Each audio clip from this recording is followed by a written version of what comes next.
The year was 1963. A man lived in a small town in central Turkey. The region is known as Cappadocia. His home was simple, built into the soft volcanic rock of the landscape. He decided he needed more space. He wanted to renovate a room in his basement. He took a sledgehammer to a wall. The stone was old. The dust was thick. He expected to find solid rock behind it. Instead, the wall crumbled and fell away. It revealed not solid earth, but a void. There was a dark space behind his wall. The air that came from the opening was cool. It smelled of damp earth and time. It carried a stillness. The man was curious. He took a lamp and peered into the darkness. He saw a passage. It was not a natural cave. It was carved by human hands. The walls were smooth in places. The floor was worn. He had not simply broken into a cellar. He had opened a door into a forgotten place. The tunnel led down, deeper into the rock beneath his house. At first, the discovery seemed small. One man, one tunnel. But exploration began, slowly and carefully. They followed the tunnels as they branched and deepened. What they found was not a small network of caves. It was a sprawling, multi-level metropolis. A complete city, engineered for survival, hidden entirely underground. The initial shock of the discovery gave way to a slow, creeping sense of awe. The scale was almost impossible to believe. The city just kept going down. The place is now called Derinkuyu. It means deep well. The city descends to a depth of nearly 85 meters, the equivalent of an 18-story building, inverted into the earth. It is a staggering feat of engineering and labor. The soft volcanic tuff is easy to carve, but the sheer volume of rock removed is immense. Experts estimate the city covers several square kilometers. They believe it could have sheltered up to 20,000 people at one time. This was not a temporary shelter. It was a permanent, hidden world. The inhabitants were not just people. The city was designed to house their entire way of life. Stables for livestock, cellars for food and wine, communal kitchens and oil presses, schools, churches, and meeting halls. Every aspect of surface life was replicated in the cool, dark stone below, a self-contained ark, built to withstand a catastrophe on the surface. To walk through Derinkuyu is to descend through history. The city is organized into distinct levels, each with its own purpose. You move from the familiar to the specialized as you go deeper. The upper levels feel the most domestic. They are closest to the surface, and perhaps the first to be carved. Here you find what appear to be living quarters. Small rooms are connected by low, narrow passages. Benches are carved directly from the rock walls. Shelves are carved directly from the rock walls. These were the spaces where families lived, slept, stored their daily possessions. As you move down to the second and third levels, the functions change. The spaces become more communal. You find large rooms with high, vaulted ceilings. Some are meeting halls. Some are schools. In one expansive chamber, a long, rock-hewn table is flanked by benches. On another level, you find the kitchens. Hearths are blackened by the smoke of ancient fires. Tandoor-style ovens are dug into the floor. You can see the channels carved to vent the smoke upwards. Deeper still, the city reveals its economic heart. Stables for animals. The floors are grooved. Stone troughs are carved into the walls for feeding. The passages are wider here, allowing for the movement of livestock. Nearby, you find wineries and oil presses. Massive stone basins were used to crush grapes and olives. The cool, constant temperature of the lower levels would have been perfect for fermenting wine and storing food. It shows a community that planned for long-term self-sufficiency. They were not just hiding, they were living. The lowest levels hold the most sacred and final aspects of life. In the deepest parts of the city, you find chapels. One room is a cruciform church, its ceiling carved into a barrel vault. A simple altar and baptismal font are cut from the stone floor. Crosses are etched into the walls. Near these sacred spaces, you also find tombs, niches carved into the walls to hold the dead. Imagine the sounds, the scuff of soft shoes on the stone floor, the low murmur of voices echoing down a long corridor, the distant bleating of a goat from the stables below. Life in Derinkuyu was lived in a world of muted acoustics and perpetual twilight. Light would have come from flickering oil lamps, casting long, dancing shadows on the carved walls. The lamps would have burned linseed oil, filling the air with a distinct, nutty scent. The cool odor of the stone, the aroma of baking bread. These smells would have been the perfume of the city. Everything was carved from the rock itself. A bench was not brought in, it was revealed from the wall. A shelf was not built, it was what was left behind. The city is not just in the rock, it is the rock. Food and water were paramount. The ventilation shafts also served as wells in some cases, reaching down to an underground river, a secure source of water, safe from poison or siege. Large clay jars would have held water, oil, and grain. The cool, dry conditions were a natural larder. The people of Derinkuyu could have survived for months, perhaps even years. They had everything they needed. One of the most remarkable features of Derinkuyu is its security system. The city was protected by massive circular stone doors.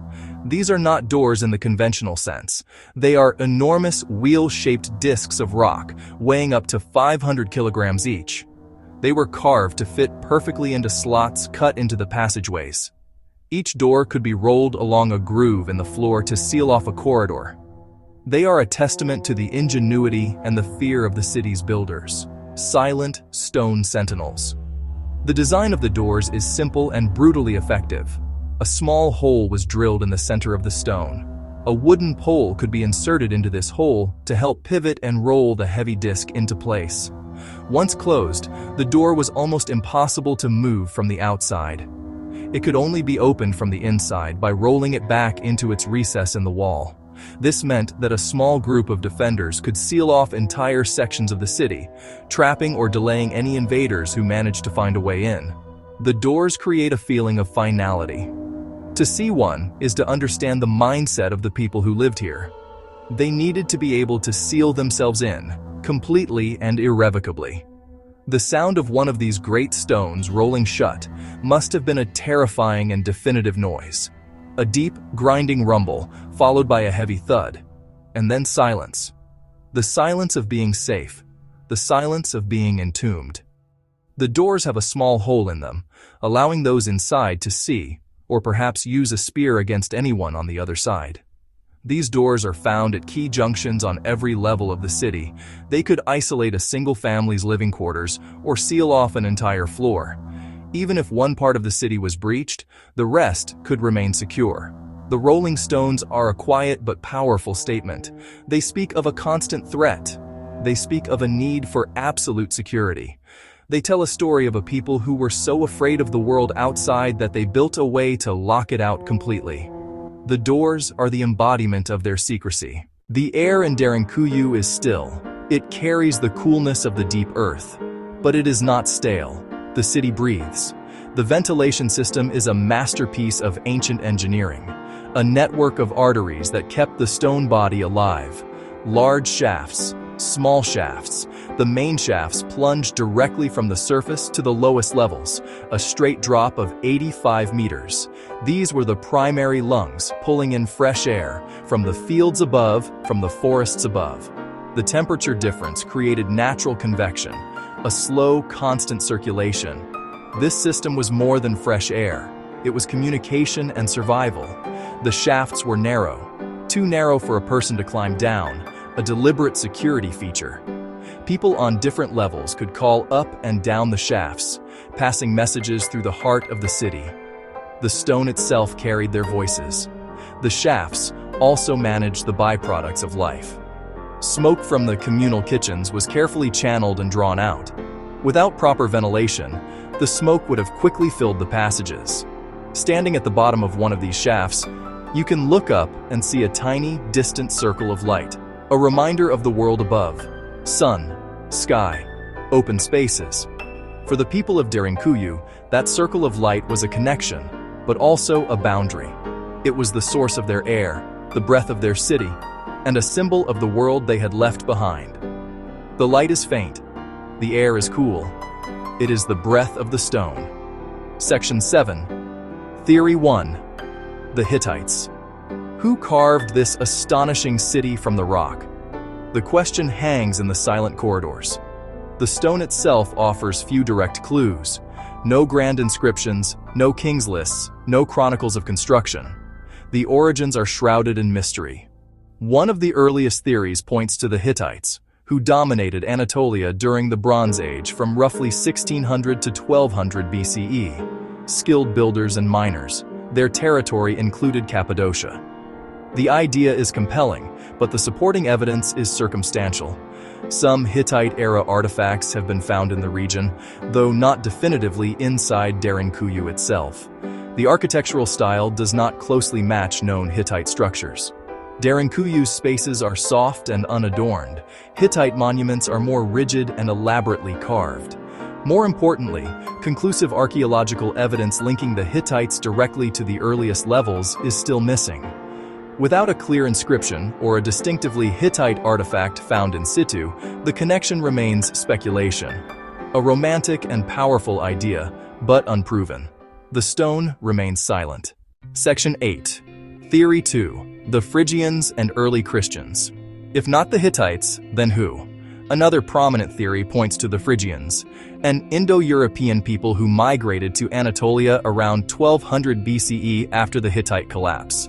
They established a powerful kingdom. Their architectural skill is well documented, sophisticated rock-cut tombs and facades, making them plausible candidates for underground work.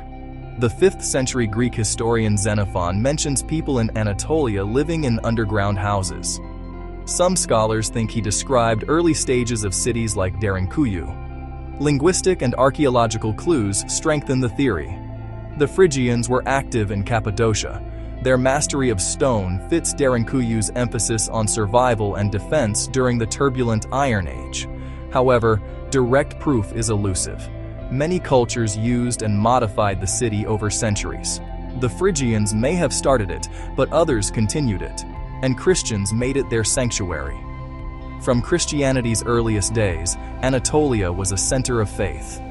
During Roman persecution and later raids, Christians sought refuge underground. They could worship in secret, chapels, baptismal fonts, religious schools. They expanded and adapted the city for their needs, adding churches and monasteries, deepening tunnels, carving new living quarters, transforming an older fortress into a cradle of faith. The Byzantine refugees. The story of Derinkuyu does not end with the early Christians. The city's final and most extensive period of use likely came during the Byzantine era. From the 7th to the 11th centuries, wars raged. Arab armies raided deep into Anatolia. The open plains of Cappadocia were a frequent battleground. Life on the surface became untenable. Rolling stone doors, deep wells, vast food stores, not for a hypothetical danger, but a real and present one. The entire community could retreat underground at a moment's notice, sealing the doors and disappearing from the face of the earth, waiting out raids for days or weeks, safe in the labyrinth. Tunnels connect Derinkuyu to nearby underground cities, including Makli, a regional defense network in plain sight. Section 10. The unanswered question. We know many things. We know the depth, 85 meters down.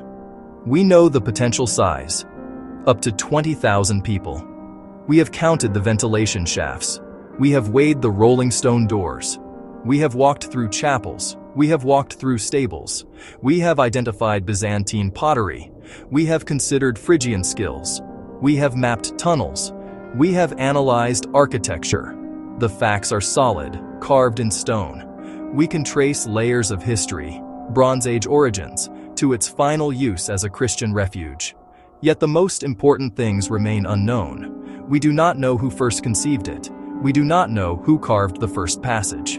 The original purpose is lost in deep, unrecorded time. The city was a palimpsest, written and rewritten by Hittites, Phrygians, Persians, Christians, Byzantines. Each era erased and added. The first page is missing. We hold a story that begins in the middle. This unknown matters. It reminds us of the limits of our knowledge. Derinkuyu is a monument to human resilience. Derinkuyu is a monument to ingenuity. Derinkuyu is a monument to fear. It is also a monument to silence. They left their work, not their names. They left their homes, not their stories. We can project theories, but cannot hear their voices. The city is an echoing chamber. The primary sound is absence. It forces humility before the past.